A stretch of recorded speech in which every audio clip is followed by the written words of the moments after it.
Hello friends, good evening. आज हम आप सभी को काइंड्स ऑफ सेंटेंस के बारे में बताएंगे। आज की इस वीडियो में हम लोग जानेंगे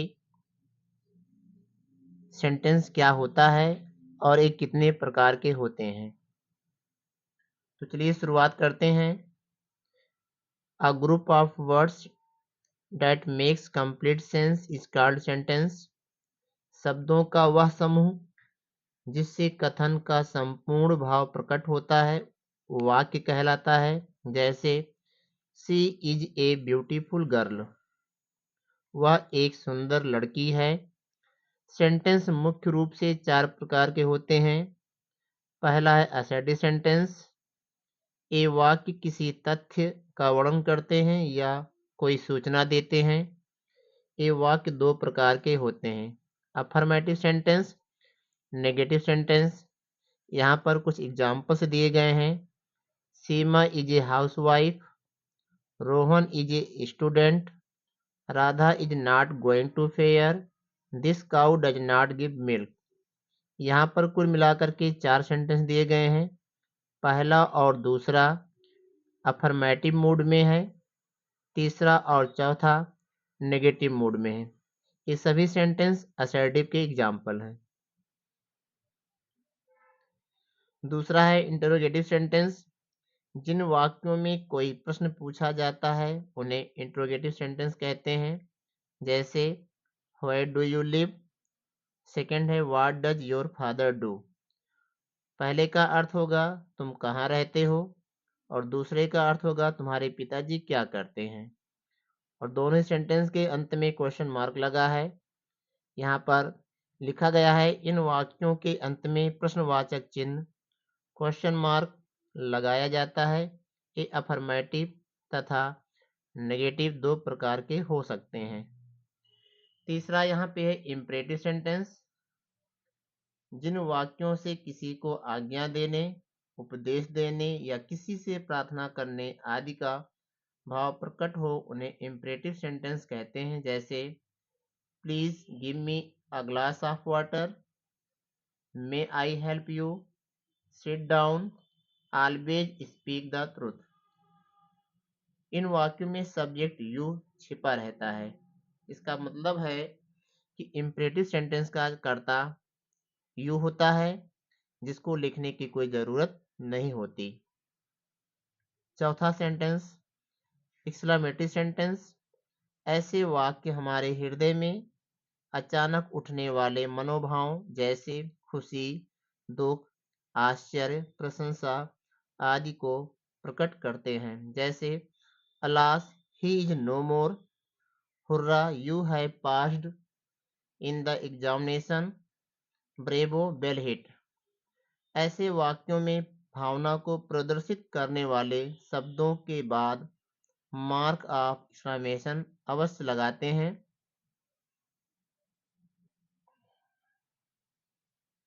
अब इस चैप्टर से संबंधित कुछ एक्सरसाइज है। पहला एक्सरसाइज है टिक द करेक्ट ऑप्शन। सही विकल्प के सामने सही का चिन्ह लगाइए। पहला क्वेश्चन है मुख्य रूप से सेंटेंस कितने प्रकार के होते हैं। जिसको अभी अभी हम लोग पढ़े कि मुख्य रूप से सेंटेंस चार प्रकार के होते हैं, इसलिए यहाँ पर बी को हम टिक करेंगे। दूसरा क्वेश्चन है जिस सेंटेंस में कोई प्रश्न पूछा जाता है उसे क्या कहते हैं। तो जिस सेंटेंस में कोई प्रश्न पूछा जाता है उसको हम लोग इंट्रोगेटिव सेंटेंस कहते हैं। बी पे हम टिक करेंगे। तीसरा क्वेश्चन है ऐसे सेंटेंस जिनमें कर्ता यू छिपा रहता है वह कौन सा सेंटेंस है। तो उसे हम लोग इम्परेटिव सेंटेंस कहते हैं, इसलिए हम सी को टिक करेंगे। चौथा पॉइंट है इम्परेटिव सेंटेंस में कौन से चिन्ह का प्रयोग किया जाता है। तो यहाँ पे पहला है A question mark, B exclamation mark, C full stop. तो हम लोग इम्परेटिव सेंटेंस में फुल स्टॉप का प्रयोग करते हैं, तो यहाँ पे हम सी को टिक करेंगे।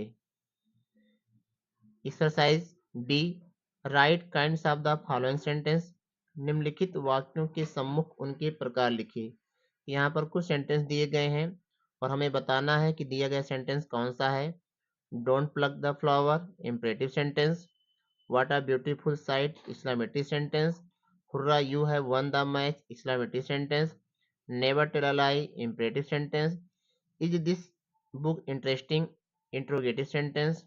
She's going to market, assertive sentence. Where are you going, interrogative sentence. The boys are playing hockey, assertive sentence. तीसरा है put the following words into proper order and make a sentence. निम्नलिखित शब्दों को सही क्रम में रखकर वाक्य बनाइए. तो पहला हो जाएगा Akbar was a great emperor. Akbar was a great emperor.